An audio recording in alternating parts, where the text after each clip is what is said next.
So hello guys, welcome to my video for today. So gawa na ulit tayo ng survey kung magkano ang plane ticket Canada to Manila. So one way lang to ha, Canada to Manila. So yan, mag-start na tayo. Mag-umpisa muna ako sa August 30 hanggang 2024 hanggang April 2025. So ayan, umpisa ko na siya. Yan, umpisa na sa August 30. Toronto, YCC. So ayan, search.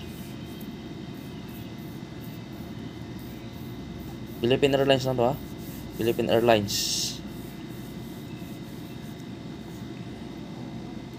So ayan o.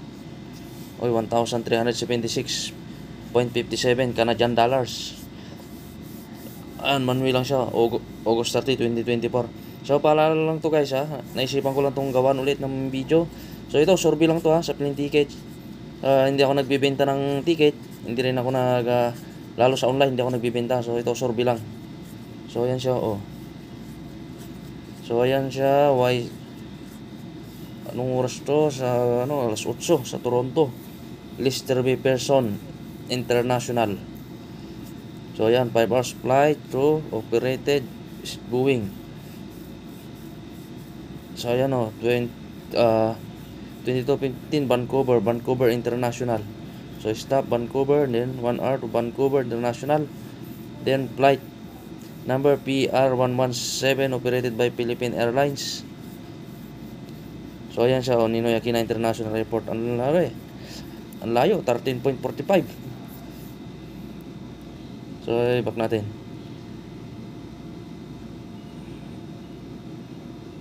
So ayan siya. Economy to ha. Economy class. So ano naman tayo sa September 30. Search. So survey lang to ha.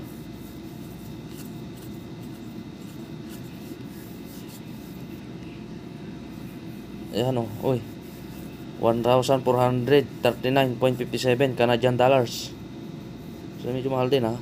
So yan sa halos yung procedure lang din.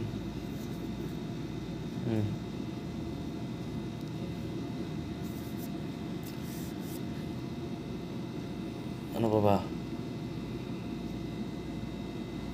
Tapos yan naman, October 30 naman tayo, 2024. Ayan, search natin.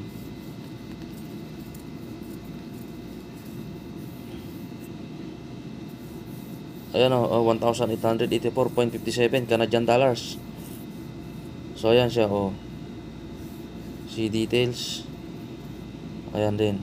Close muna natin. So dyan lang din naman tayo focus sa price. Dyan lang tayo focus sa price. APC. So ayan siya o. Ayan yung mga flight nya.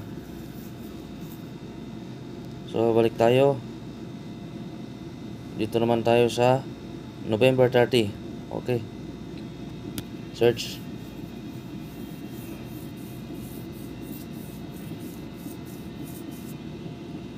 Ayan muna ha. Ayun, medyo mahal, 2,073.57 Canadian dollars. So ayan siya oh. So dito paalala siya guys ha, karamihan talaga pag Philippine Airlines, almost automatic yan. Tanong nyo na lang din sa mga airlines na pag bubukan nyo. Ang ano nito lagi, dalawang bagahe na tagti 23 at saka 7 kilos na hand carry. Nung nagpupunta ako sa Ticket Factory dito sa may Saudi Arabia, yun ang laging standard ng Philippine Airlines. Pero mas maganda, itanong nyo na rin mismo pag bumili kayo ng ticket. So yan.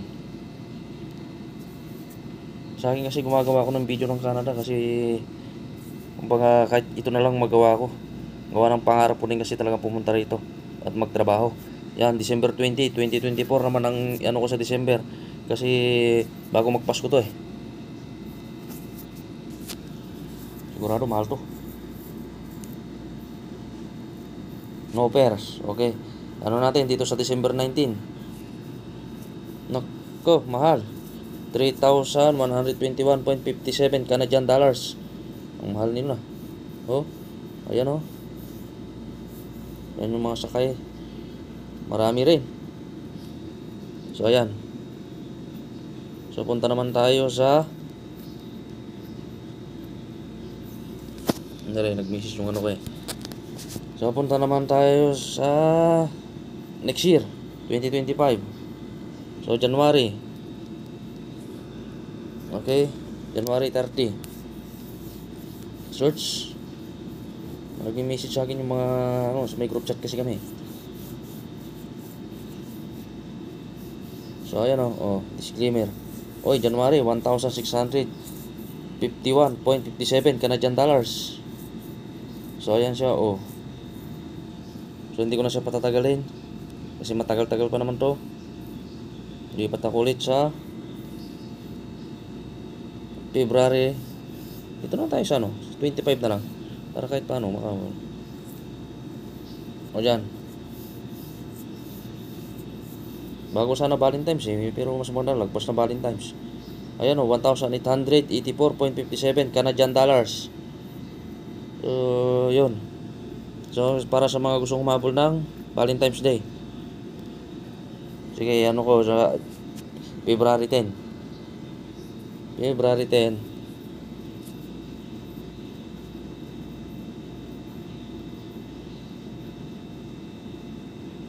So, ayan o. 1,128.57 Canadian dollars. So, para lang to ha. Bisper pa lang to ha. So, ayan siya. Oh.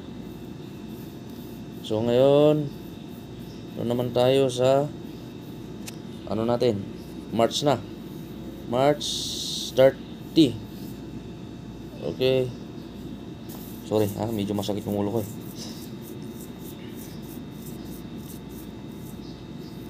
Op.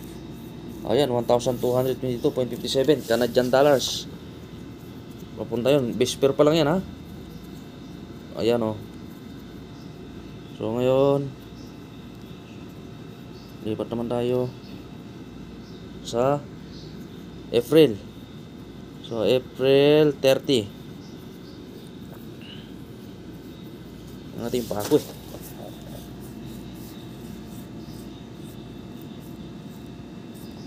So ayan. Okay, 1,128.27 Canadian dollars. So ayan, Mayo ko na makakauwi yan. So ayan siya. So ayan lang guys. Sinurubi ko lang siya.